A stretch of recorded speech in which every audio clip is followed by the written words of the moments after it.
이번 시간은 리비히 최소율의 법칙에 대하여 알아보겠습니다. 유스투스 폰 리비히는 19세기 독일의 화학자이며 생물체 내에서 물질 변환을 화학적으로 분석하였으며 유기화학 각 방면 발달의 기초를 마련하여 농해화학의 아버지로 불립니다. 리비히는 동식물 성장에 대한 이론 분석을 통해 실용적 주장을 하며 농업기술의 급속한 발전을 촉진시켰습니다. 1841년에 식물의 무기양분설 및 최소 양분율을 발표하여 인조비료 제조와 사용의 필요성을 주장하므로 무기화학 비료의 선구자로 평가받고 있습니다.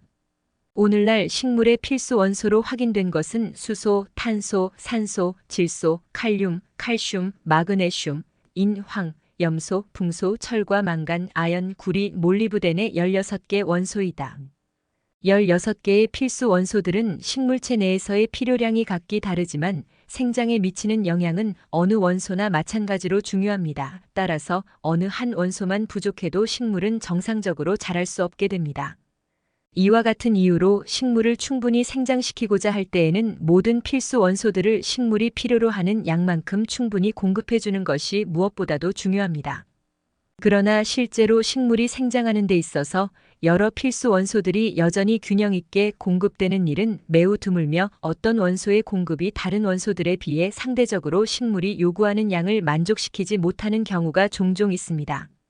이러한 때에는 그 원소 이외의 원소가 아무리 풍부하게 공급된다 할지라도 그 원소가 공급되지 않는 이상 식물은 잘 자라지 못하게 되며 이 경우에 부족된 원소의 공급량을 늘려주면 이번에는 공급해준 원소에 비해 다른 원소가 상대적으로 부족하게 되므로 식물은 부족한 그 다른 원소의 양에 상당하는 정도밖에 자라지 못합니다. 이와 같이 식물 생장량은 결핍된 원소의 양에 의해 제한을 받게 되며 부족한 원소를 공급해줄 때에만 그 생장량을 증가시킬 수 있습니다. 이것이 바로 리비히가 제창한 최소량의 법칙입니다. 그러나 실제로 식물의 생장은 필수 원소의 공급량에 의해서만 지배되는 것이 아니라 빛과 온도 등의 요소들도 관계하며 여기에도 마찬가지로 위의 법칙이 해당되므로 이를 고려하여 최소 요소율이라고 할 때도 있습니다. 식물체를 구성하는 원소는 화합물이나 이온의 형태로 양분 속에 포함되어 외부로부터 흡수되며 식물은 아미노산이나 당 등의 유기물도 흡수하여 이용할 수 있지만 실제로 많은 양이 흡수되고 이용되는 것은 각종 무기물입니다. 필수 원소 가운데 탄소와 산소는 공기 중에서 이산화탄소의 형태로 잎을 통하여 흡수되며 그 밖의 것들은 대부분 토양 용액 속에 들어있다가 뿌리로부터 흡수됩니다. 이때 식물체는 각 원소의 일정한 형태만을 받아들이게 되는데 즉 수소와 산소는 물로 질소는 질산이온 암모늄 이온의 상태로 흡수되고 이는 인산이온 황은 황산이온의 형태로 흡수됩니다. 그 밖의 원소도 각각 양이온 음이온의 상태로 토양 용액으로부터 흡수됩니다. 이와 같은 토양 용액 속의 각종 이온들은 토양의 모체인 암석에 함유되어 있다가 그것이 풍화되고 분해됨으로써 공급됩니다. 뿐만 아니라 강물의 관계 용수에도 다량의 무기물이 포함되어 있어 토양 용액 속의 양분 이온 농도를 높이는 데 한몫을 하고 있습니다. 간단히 요약하면 리비히의 최소율의 법칙은 식물 성장에서 필요한 영양소 중 성장을 결정하는 것은 넘치는 요소가 아닌 가장 부족한 요소이며 작물에 비료를 주는 것은 토양이나 자연으로부터 공급받는 영양 중에서 부족한 성분을 채워주는 것입니다.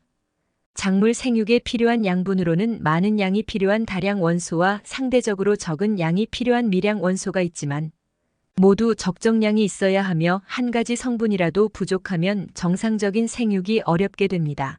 지난 영상에서 소개한 효소영양제 로가비 풍자기를 사용하면 부족하기 쉬운 60여 가지 미량 요소를 공급할 수 있습니다.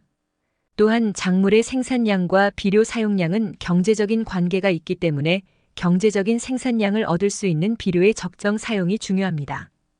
또 한 가지 중요한 것은 과잉 흡수입니다.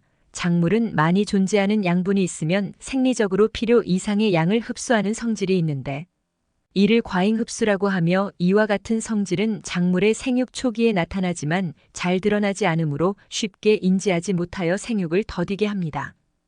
이번 시간의 결론은 작물에 맞는 비료와 영양 성분을 작물의 성장 시기에 맞춰 적당한 양을 공급하는 것입니다. 그러기 위해서는 작물을 재배할 토양과 공급되는 물 속에 어떤 영양 성분이 많고 또 부족한지 토양 검정과 물 분석을 통하여 사전에 조사하는 것이 매우 중요합니다. 다음 시간에는 올바른 비료 사용법에 대하여 알아보겠습니다. 끝까지 시청해 주셔서 감사합니다.